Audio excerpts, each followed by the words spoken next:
From our studios in Los Angeles and Abu Dhabi, this is Green Tagged Theme Park in 30. And this week, I guess we're going to start off with a little bit of politics. One of Philip's favorite subjects. Just diving right in. Stand by, rant on the way. Just wanted to warn everybody, political rant is coming, probably from him or me. We'll just see. Gosh. All right. Well, we have I think three wide stories. And the first thing that the first one I'm going to talk about is the Biden denouncing airline and hotel fees in the State of the Union speech. This was a while back. We've just kind of been holding the politics stuff for like one section. And basically, in Biden's State of the Union address, he mentioned the fees by name. And I think it got a lot of play mainly because it was a little bit joke, like the famous kind of meme that was generated where he talked about that resorts will charge you resort fees and they're not even resorts kind of a thing. So I do think part of it is really just picking on something that people would agree with, and like a wide appeal. I think that definitely is a piece of it. But I think it's still important.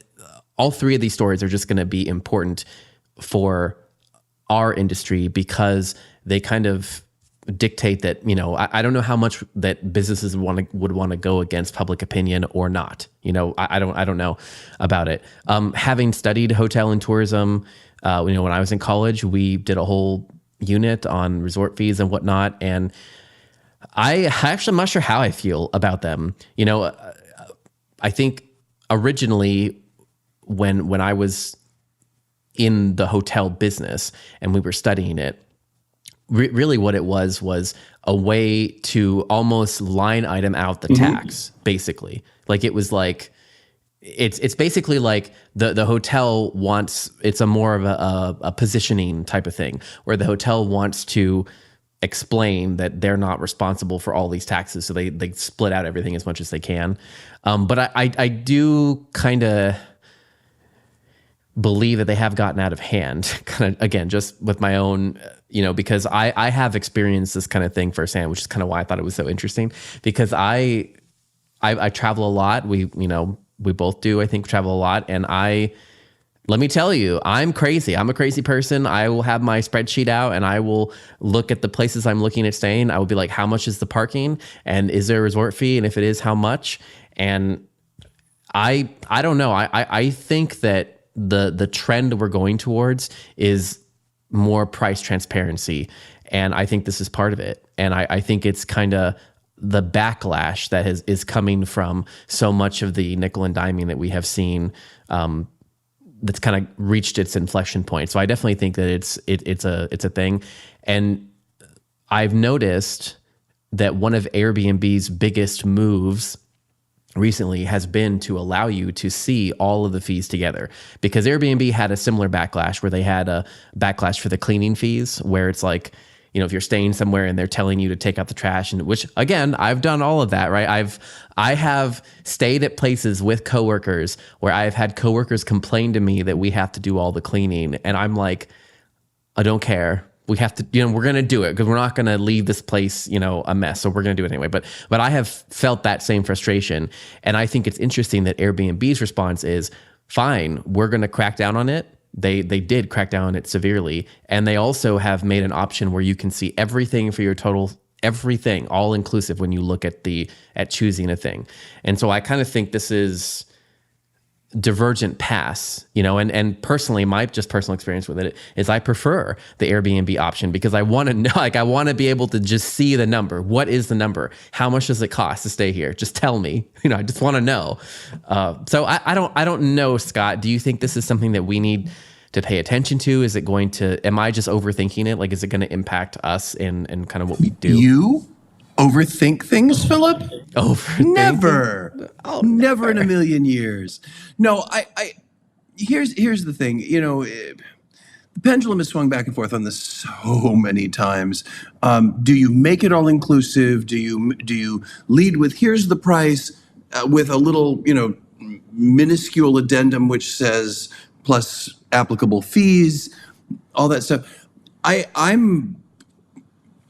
I'm of the ilk that I'm with you. I want to know, I don't care about it all broken. Excuse me. I don't care about it all broken out. I want to know what is the bottom line.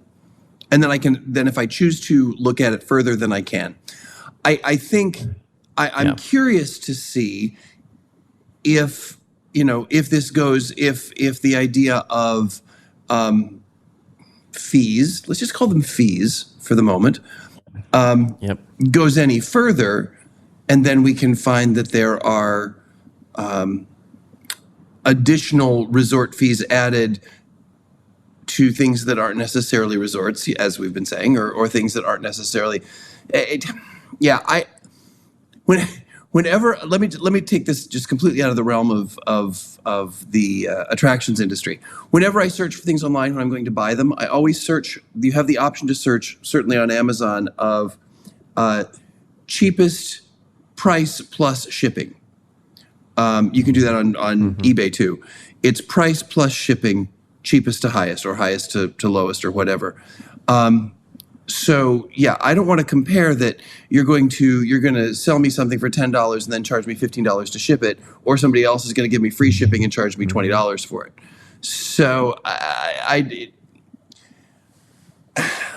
do understand the industry, the hotelier industry saying, look, we don't want you to think that we're charging this much for our rooms. We're not. We're charging this much, and then we are required to charge this much based on fees and taxes. And where this is really horrendous is I think still in Las Vegas. I mean, Vegas obviously has some of the highest resort taxes, resort fees in the world. I think certainly the ones that I've experienced, and I'm not that much of a world traveler, but so it's interesting. Yeah, I don't really know how this is going to impact our industry. I just want to make sure that we keep an eye on it so that however we need to present our pricing, we're able to do it in a way that doesn't deter guests from purchasing our product. Yeah, that's a great point. I would say that's exactly the reason I wanted to bring it up. I thought was important was not just because I kind of think any time that you have the president drawing attention to a specific thing in your industry, it is important. And I just think that we need to just take a little look at any of the fees we're looking at potentially charging people for this and that. And I think you look really no further than, Genie Plus and Lightning Lane. I mean, that's Disney, and I think people give them. They've got a lot of backlash for it, right? But that's that same premise of the reason a lot of people the reason that a lot of the I won't say classic or the previous Disney fans, disliked it so much is basically the same thing. Is it looks like a fee. It's like here's a fee. You get charged to go in the park, but then you also get charged potentially for the extra stuff if you want a guarantee to do it. But anyways, I think it's just it's all part of this discussion that clearly I think my last point is it's being elevated to the the next level here. And that's my point is it's kind of getting out of our academic discussion and more into like something everyday people would probably dislike. But anyway, the next kind of clump of stories we have is just the whole DeSantis nonsense. He penned an article for the Wall Street Journal called "Why I Stood Up for Disney," and of course, let me clarify: it wasn't why I stood up for Disney; it was why I stood up to Disney. Stood up to Disney. He did not, Sorry, and I repeat, he did not stand up for Disney. Sorry, Philip. Go ahead. Great catch there. But yeah, essentially, this is a continuation of a story that we've already covered, but their new kind of management board, essentially, that they created has officially taken over the control, and he's making it into a big press thing. I don't know what to say about this because I think anything I say is going to frustrate me. But essentially, the takeaway for the audience, in my opinion, on this is just. It's back to, we've been talking about the same thing for a long time, is where is the line in terms of your policies and I think it's all getting muddy. Back in my day, or back even. I'm sure Scott will have. I want back even further. Philip just called me old again. It didn't Philip used just to called be me so old crazy. again. Did you hear him do that? I just want to point that out. Well, me too. Back in Scott's day,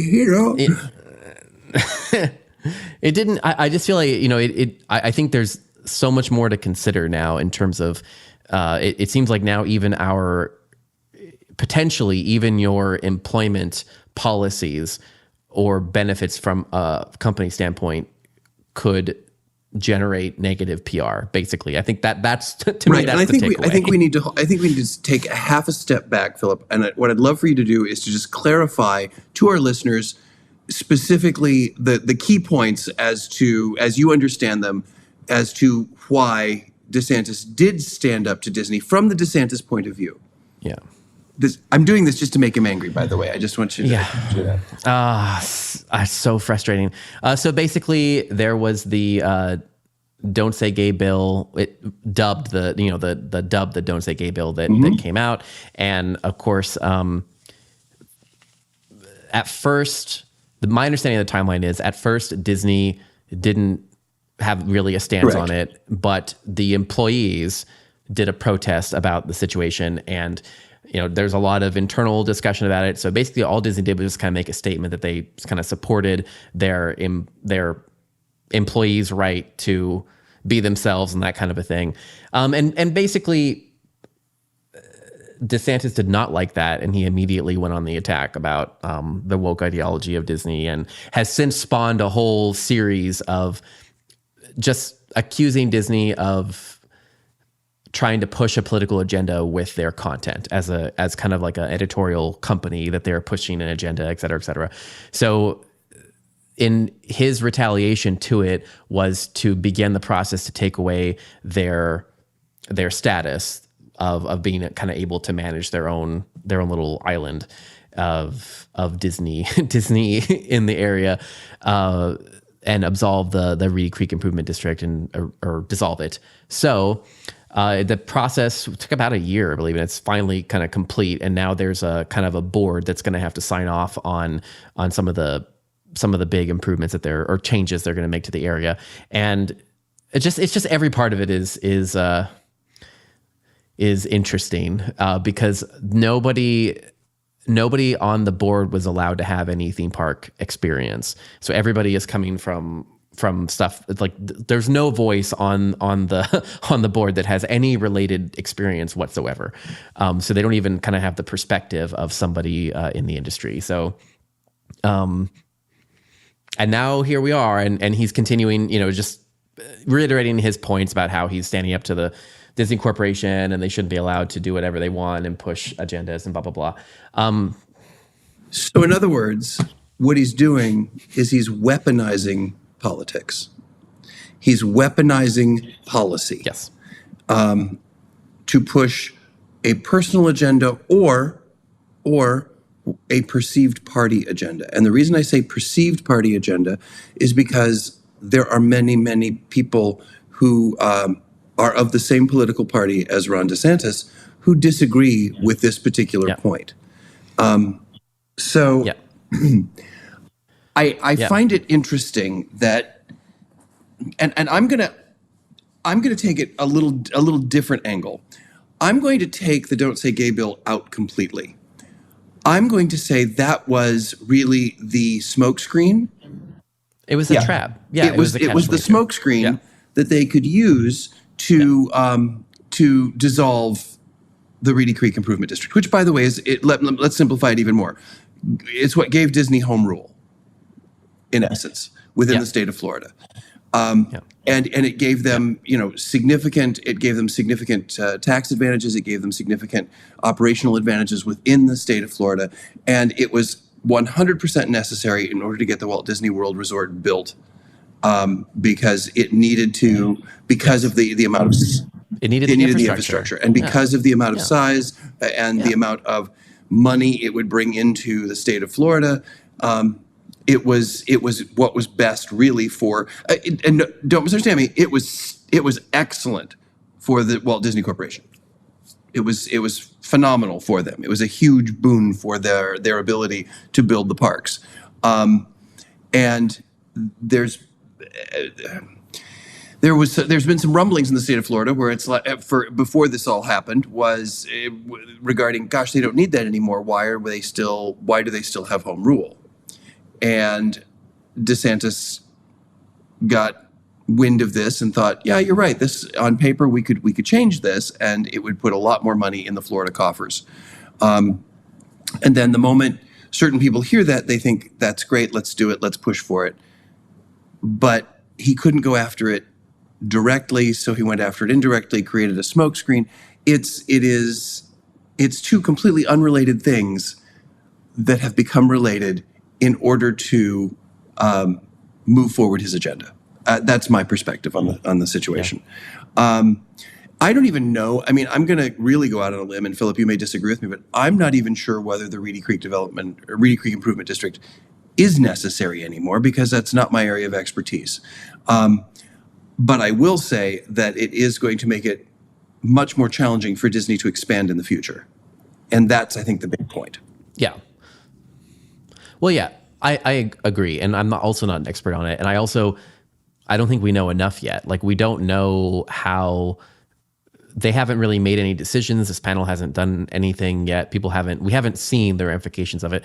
But honestly, the reason I think it's important to our listeners is just because of that, the weaponizing of it against what we do, against our industry. And I think that there was no way for Disney to get out of this unscathed. Like, either you upset your cast members and we're all struggling with staffing and it just makes it difficult, or, you get caught into this back and forth where, you have DeSantis writing about you in the Wall Street Journal. Like, there's no way out of it, really. And I don't, and then again, you had to wonder, like, are they just gonna, is your way out to just stop investing in Florida and just kind of move on to China or move on to places where there's, where you're not gonna be as crazy? I don't know. Well, and it's not, I mean, move on to China, which is now, I think,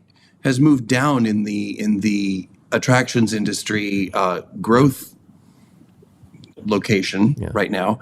And it's part of the reason that I think Texas has become more interesting to a bunch of IPs and brands. Yeah. I think it's why Abu Dhabi is more interesting, and the UAE in general. Why Saudi Arabia has become more interesting, because they've got the money, and they have the ability, the way the governments are set up, to basically clear the path for this kind of investment. Now, again, I'm not saying any of those are right or wrong. I'm just pointing out what's happening. And by taking actions like this, to me, it seems that it's DeSantis's way of what he thinks he's doing is getting more money in the coffers for the state of Florida. What in essence he's doing is to push expansions outside of Florida, if not outside the United States. And I think the takeaway for everybody, because if you are a small independent owner of an FEC, and you're like, well, what does this have to do with me? What it has to do with you is just be aware of what's happening in your own town politically, because I know that you follow what city council is doing. Look at redistricting. Look at all those things, because that's basically what has happened here. I mean, in the simplest possible terms, as I understand them, in the simplest possible way, because again, not an expert, it has been, with home rule being taken away, there is a new board in place that will make these kinds of decisions, and there may not be anything wrong with it. But it happened as a volley as a battle in a war, and that's what's wrong. That's what's wrong about it.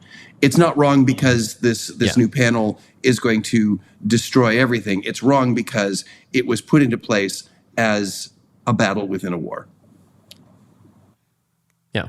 And I just think how do you stay out of, like, how do we stay out of the battles in the future? Because I think in the past it was kind of just like, the companies don't make political statements. Like, in the past it was like, you don't have to worry about it because you're not a political entity, you're a theme park. But it seems like that's not going to do it anymore because the cast was upset. So it's kind of like you have to do something, but they're waiting. He was waiting for it. Doesn't matter what they did. He was going to do something. So like, how do we go forward? How do we avoid this thing? I mean, either you upset your cast or you upset the politics. Well, and I think that the cast overreacted too, quite honestly. I think that it put Disney kind of stuck between a rock and a hard place. The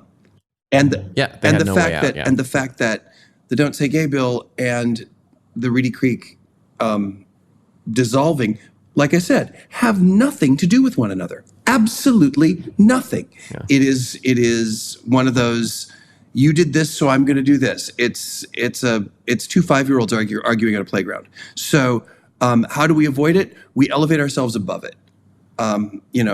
We basically say, here's what we're saying. Here's what we believe as a company, as a corporation. And, I know that Disney has to play nice with the state of Florida because they have a huge investment there. Huge investment. And at the same time, if Florida were smart, they would play nice with Disney and Universal and the other major brands that have huge investments there because they bring people to the state. They bring money in. So, it kind of goes back to an 80s movie, War Games. How do you win global thermonuclear war? You don't play. But unfortunately, both sides have to do that. Yeah. Well, I think that's going to become. I think my point is this is going to become increasingly difficult to walk the line. And my takeaway would be you need to sit down with your leadership and have a difficult conversation. And that difficult conversation is going to be, if we were in this situation, what would we have done? Are we, where are the lines? How are we going to stick to the policy? I mean, I think you need to have those discussions earlier rather than later, because I do think it's going to become increasingly difficult. And anyway, the last story in this bundle is again related, just less of we'll kind of see. The last story was just the story about what's going on in Tennessee with the kind of the ban on drag performances and what's going on there. Just because it's impacting some of the basically the theme parks in the area and their ability to do programming, because basically now they can't, a lot of them that did Pride celebrations or that had drag show components or that kind of stuff, they can't do that anymore. So again, I think that's going to be the same type of line. Like, I'm very interested to see, like, what are those parks going to say?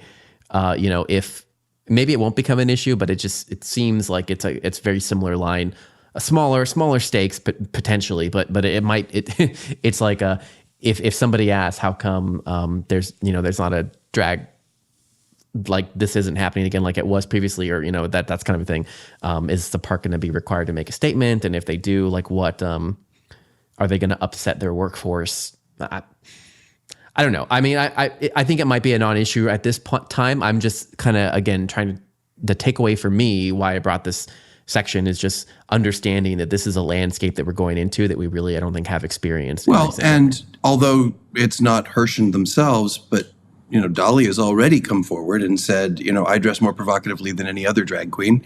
I wonder if they're going to ban me. Yeah. So I'm paraphrasing that quote. She was much more clever, but it's, and I know she's, like I said, I know it's Hershend Entertainment, but it's called Dollywood. So to the guests, to the normal, regular, everyday guests, it's her park, and she's speaking on behalf of it. So I think that ties into exactly what Philip was saying, and that is when you have these discussions, have them earlier, and get out in front of these problems. Don't let them come to you. I think, for years, theme parks were terrified to be controversial, to get out in front of issues that they could see coming up on the horizon. And they would just stick their heads in the sand, and sometimes to catastrophic outcomes. So we're not there anymore. And if you get out in front of it, then other people have to appear to be on the attack so that you don't have to appear to be on the defensive. If you have a statement, if you have a moral compass for your company, whatever that may be, get out in front of it and let people know what it is so that they can choose to support your brand or not. And that way, it sort of takes any of the steam away from anyone who wants to come after you, whether it is political weaponry or whether it is special interest groups or whatever, because you've already made the statement. You've made the statement, here is what we believe. And if you can do that, if you can get out in front of it, if you can be the first one to strike, then you don't seem like the petty one who's trying to pick you apart. All right. Well said. Let's walk away from this. Let's talk about some expansions. Yes, fun new things. Fun new things. Fun new things. Always good. So I'm going to read some excerpts here. In Park Magazine put together a great article kind of outlining all of the new updates coming to the Six Flags parks across all of their different parks for 2023. And I thought there were three things that were the most interesting to me. First is Six Flags Fiesta Texas is doing E6 Gaming, a 5,000 square foot esports arena and campus with 50 custom built PC stations, 5 console stations with the newest next gen consoles, and a live esports tournament event stage. I think that's so cool. Six Flags Discovery Kingdom is also going to debut a rainforest trail that'll transport guests to a lush tropical environment where they will encounter free-flying butterflies, colorful fish, a sloth, and other exotic wildlife. I guess sloths are exotic. More animal adventures will await guests in the new shark experience featuring audio and visual enhancements. And then in Six Flags New England, they are bringing in the latest in animatronic technology with Dino Off-Road Adventure. Families can experience an attraction that combines animatronic technology and modern ingenuity. Guests will embark on an off-road journey with life-size dinosaurs, immersive environments, audio interactive guides, and educational elements. So I like these three. I love the e-gaming, especially the live tournament area. I think that is... I'm so curious to see how that's going to pan out. I think that that's the same kind of trend that Universal was kind of hinting at and their other stuff. And then I like this wildlife, also this little wildlife thing, but I'm wondering if the wildlife will be successful, and I can't help but think that it's a substitution for IP. Like, it's kind of like, I don't know, Scott. What do you think? To me, it kind of seems like IP isn't better. In our last show, but it's more expensive. It's more expensive, and so in our last show, that's true. Yeah. We talked about Universal rebranding and becoming destinations and experiences. And you mentioned that you thought it was perhaps a way for them to test the waters, to do some really practical and potentially profitable R&D. I think that's exactly what this is, only instead of finding new locations, they're finding new elements that they can add to Flags Parks. Because every single one of these, the common denominator of the three things that you selected is they are outside of the go-to for Flags Parks. Yeah. Yes, they're not the thrills. Yeah. Now, there's plenty of thrills. Like if you go look at the list, almost everything else on the list is thrills. I selected the things that were not thrills on purpose just to highlight exactly what you said, Scott. But I don't know, like the Dino Off-Road Adventure, like that, the Justice League attraction didn't work. Yeah. So I'm not sure what makes the Dino thing different, because Justice League was an IP and it was I don't know how this is going to be, but it was well done and executed, and it was an IP, and it didn't work. So I don't know why dinosaurs didn't make dinosaurs are evergreen. Dinosaurs, every 8 to 12-year-old child loves a dinosaur, and every grown-up sees a dinosaur and becomes an 8 to 12-year-old. So I think that dinosaurs are an IP. I mean, they continue. The dinosaur attractions, and there's several companies that do them, continue to tour, continue to make money. Zoos, I've got zoo clients all over the United States that have done dinos in the past, and they always go, yeah, it's a cash cow. They just can't do it every year because then it's like dinos just keep coming back. So they have to let dinos go extinct before they can bring them back. We'll see what happens with Six Flags New England. I think dinos makes a lot of sense. But once again, as we've said with so much of the new product over the last month or so, is it all comes down to the execution. My bigger concern is, and you hinted at it, is the animal adventure element in Six Flags. Animal parks are difficult. I've worked for them for many years, and I'm hoping that Flags has put in all the infrastructure they need in order to make this happen. And that's not just the physical infrastructure, but also the human infrastructure and the policies to take care of animals in an appropriate way, so that they're not introduced too quickly, so that they're not overcrowded, et cetera, et cetera, et cetera. It is not the same as putting in a roller coaster at all. So I hope they've got that going, because otherwise it's just going to blow up in their face. To me, the one that's the most in line with Flags and their Thrill brand is the e-gaming, and I'm not an e-gamer. So it has absolutely no interest to me personally, but that's okay, because I haven't been to a Six Flags park in many years, so I'm not the Six Flags target audience. So I think that just like Universal Studios is doing with their rebrand, I think that Six Flags is using this as an opportunity to test the waters in some new ways to expand what it means to be a Six Flags park. Now, I know what it means to be us at Green Tagged, because our name says it. It's Theme Park in 30, and we're already done. So I hope you've enjoyed this show. On behalf of Philip Hernandez and myself, Scott Swenson, this is Green Tagged Theme Park in 30, and we will see you next week.